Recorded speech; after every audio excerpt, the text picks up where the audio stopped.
รับชมจากทางบ้านทางไลน์ทาง TikTok หรือว่าอะไรนะที่ได้มาให้กำลังใจ ไม่มีครับ ก็ ไม่เหมือนเรียว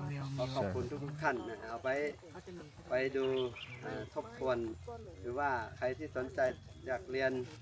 จะเพิ่มต่อความรู้ตัวเองแล้วต่อยอดตัวเองก็ติดต่อเบอร์โทร 061 829 9141 เบอร์เก่าก็ 089191 1314 14นี่เป็นเลขลาบนะเราจะได้รวยๆก็ลาบมาตอนบ่ายๆเย็นๆเมื่อวานก็กินลาบไปแล้วแต่ลูกมาแต่มาไม่กินลาบเจโอเคอ่ะเราเรียกหายใจลึกๆโอมกัน1 ครั้ง ถ้าดูผ่านทางเฟซบุ๊กก็ได้นะคะชื่อว่าเฟซบุ๊กก้าวคู โอ้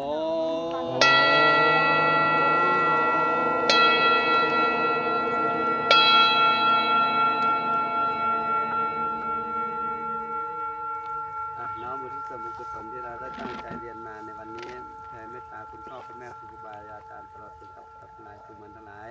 เพราะข้าราชการนั้นจงเป็นสุขโดยทั่วกันทุกผู้ด้วยนามด้วยเทิน